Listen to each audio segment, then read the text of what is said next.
Indices जैसे Nifty, FMCG, IT आपको ताबड़तोड़ तेजी में ट्रेड करते हुए दिख रहे हैं, लेकिन इस समय ये जानना बहुत जरूरी है कि इस तेजी में अभी कितना दम बाकी है।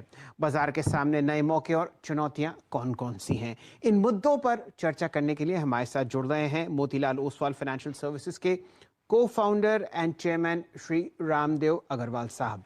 आप बहुत ही जाने माने स्टॉक पिकर हैं और लगभग पिछले 4 दशक से भारतीय बाजारों और अर्थव्यवस्था को बहुत ही करीबी तौर से ट्रैक करते हैं। रामदेव साहब नमस्कार, स्वागत है आपका। आपसे पहला प्रश्न यही है, किस हिसाब से आप मार्केट को इस लेवल पर देखते हैं? बहुत लोग इस बात पर चर्चा कर रहे हैं कि market cap to GDP ratio हमारे बाजार का जो है वो एक रिकॉर्ड लेवल पर है। हर तरीके का वैल्यूएशन पैरामीटर अब बहुत ऊंचाई की तरफ अग्रसर। नए रिकॉर्ड हाइज हम लोग निफ्टी के आईटी, एफएमसीजी और निफ्टी खुद में देते हुए दिख रहे हैं। आपका इस बुल रन के बारे में किस तरीके का विचार है फिलहाल? अभी तो ऐसा लगता है कि ये मोमेंटम जो है ठीक, हमें एक तो देखिए प्रेडिक्ट करना बहुत मुश्किल है कि कब 5-10% का करेक्शन हो जाए या इवन 5-10% बढ़ भी जाए। जी, बात नहीं, खाली करेक्शन की अंदेशा है, मतलब बढ़ भी सकता है। तो ऐसा देखा है तो लिक्विडिटी, जो बाजार के ड्राइवर्स हैं, दे आर स्टिल इंटैक्ट। जैसे लिक्विडिटी है, कॉस्ट ऑफ लिक्विडिटी है, कोलैप्स ऑफ फिक्स्ड इनकम है, ऑनस्लॉट ऑफ रिटेल है, तो ये सब चीज जो है अभी भी इंटैक्ट है। अच्छा, कॉर्पोरेट अर्निंग्स इंडिया में रिकवरी के मोड में, पूरा इकोनॉमी ओपनिंग अप है स्लोली, एक के बाद स्टेट खुलते जा रहे हैं।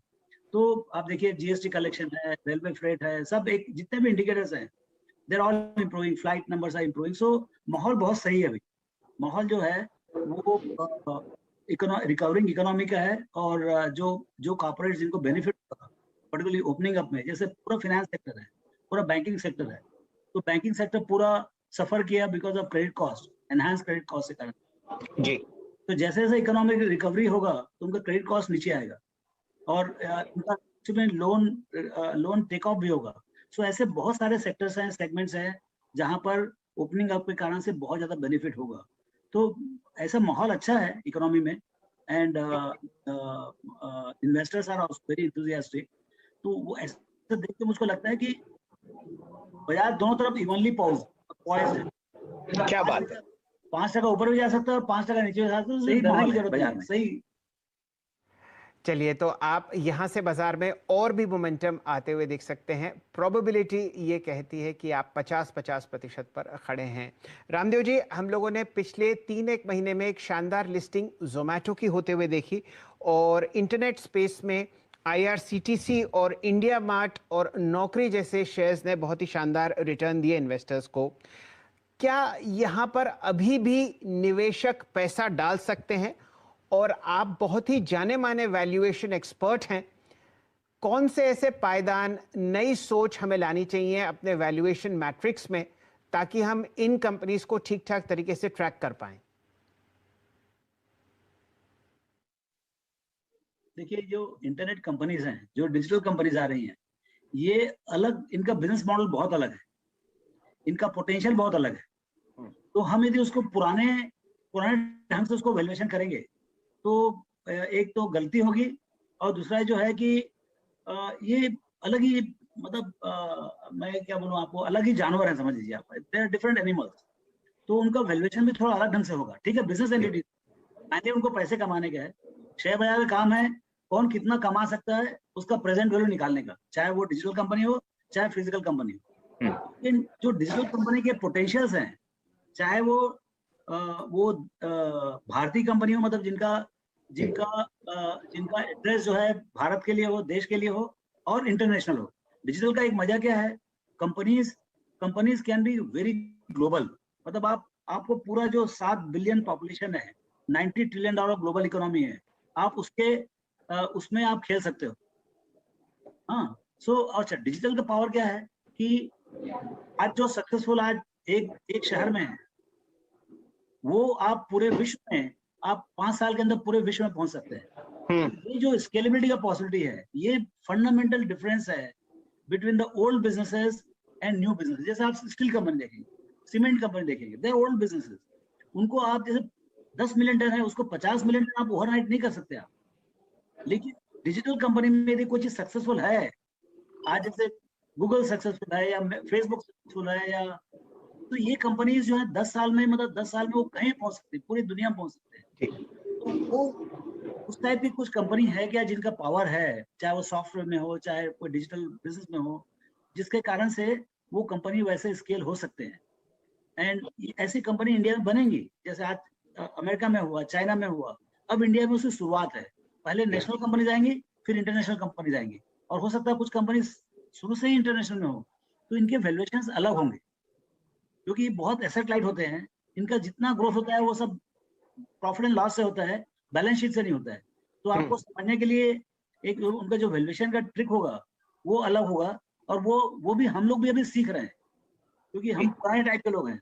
हमको भी वही चाहिए कि भाई 15 का ईपीएस, 10 का ईपीएस है तो 150 का भाव होना चाहिए, 200 का भाव होना चाहिए, 250 का होना चाहिए, 300 में तो खत्म, मतलब मामला ही खत्म हो जाएगा। लेकिन ये कंपनीज अलग है, अब इसको कैसे वैल्यू करें वो भी हमको सीखना पड़ेगा, कंपनीज भी सीखना पड़ेगा और उसका वैल्यूएशन भी सीखना पड़ेगा। देखिएगा आप रामदेव जी, हर चीज का अगर आप देखिए बढ़िया त्रिवेणी संगम बनता हुआ दिख रहा है, फंडामेंटल्स बढ़िया हैं, ग्रोथ प्रोस्पेक्ट्स बहुत अच्छी तरीके से अर्निंग्स में बढ़ते हुए दिखेंगे, और बाजार में हर तरफ से पैसा आता हुआ। ये बताइए, कोई ऐसी चीज जो आपको खटकती हुई दिखती हो, रात की नींद में तकलीफ आती हो, जिससे इस बुल रन में थोड़ी शिकन पड़े?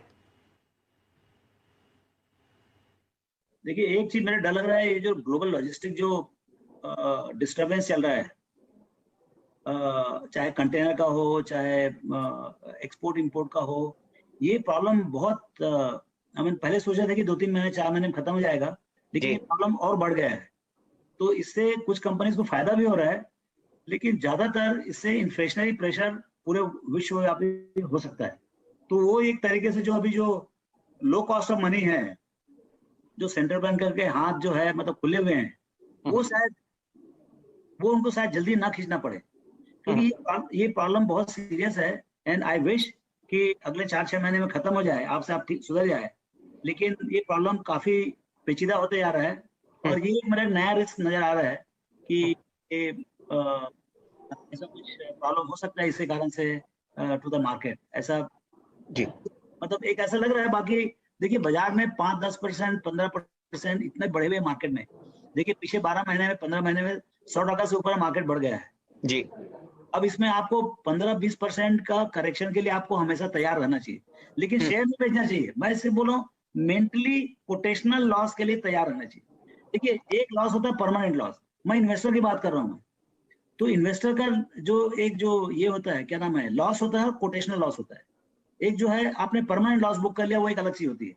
लेकिन आपका 50-100 हो गया और 100 का 90 हुआ, इसका मतलब नहीं आपको लॉस हो गया, आपका एक टेम्पररी कोटेशनल लॉस है। 100 का 90 हुआ है, अभी 90 वाला 180 होने वाला है, लेकिन वो उसके लिए पेशेंस, आपको दोनों देखना पड़ेगा। आपको 100 का 90 होते देखना पड़ेगा, और 90 से 180 भी होगा, लेकिन आप 90 से 180 तभी तक नहीं जा सकते जब तक आप 100 से 90 देखने के तैयार ना हो। चलिए रामदेव जी, समय का थोड़ा अभाव है, लेकिन एक प्रश्न बहुत ही जरूरी है। हम लोगों ने पिछले 18 महीने में, 2 साल में करोड़ों नए मिलेनियल्स को बाजार में अपने साथ जुड़ते हुए देखा। आप पिछले 4 दशक से बाजार में जुड़े हुए हैं, 25 साल मुझे भी हो गए, लेकिन राय आप ही से लेते हैं। कौन से 3 ऐसे रामबाण आप सजेस्ट करेंगे कि हमारे नए निवेशक, ट्रेडर्स और इन्वेस्टर्स फॉलो करें, ताकि उनका अबव एवरेज रिटर्न आता हुआ दिखे? देखिए, एक सबसे बड़ी बात क्या है कि जो मासेस होती है, I am not talking about exceptionals, but masses होती हैं, ये लोग मार्केट रिटर्न भी नहीं कमाते। जो 15%, देखिए आप बैंक में जाएंगे तो कितना मिलेगा, 5-6% मिलेगा, बहुत में बहुत। लेकिन आपको 15% बाजार दे रही है, वो तो आप कमा लें। तो वो कैसे कमाए, उसके लिए बहुत बहुत सीधा तरीका, आपको ज्यादा दिमाग लगाने का काम नहीं है। आप जो है म्यूचुअल फंड्स खरीदें, वेल मैनेज म्यूचुअल फंड खरीदें, और यदि मान लो आपको नहीं मालूम कौन सा अच्छा म्यूचुअल फंड है, तो एटलीस्ट ईटीएफ खरीदें, आप इंडेक्स ईटीएफ खरीदें, ताकि आपको बहुत कम पैसे में, 5-10 पैसे में आपको से सेंसेक्स का निफ्टी का ईटीएफ मिल जाएगा, और वो आपको पूरा बाजार का रिटर्न देगा यहाँ से वहां तक। तो वो एक सबसे बड़ा तरीका है कि भाई आप सबसे पहले बाजार में आप घुसे पहले। अच्छा, दूसरा ये है, आप ये समझिए कि आप इन्वेस्टर हैं कि स्पेक्युलेटर हैं। देखिए, कोई चीज खराब नहीं है, लेकिन स्पेक्युलेशन में जीतना बहुत मुश्किल है और इन्वेस्टमेंट में हारना बहुत मुश्किल है। एक ख्याल रखिए आप। क्या बात। आप मेरी बात सुन के रखिए, मैं बोलता हूँ आपको स्पेक्युलेशन में जितना मुश्किल है और इन्वेस्टमेंट इंडिया में, इंडियन इक्विटी मार्केट्स में हारना मुश्किल है।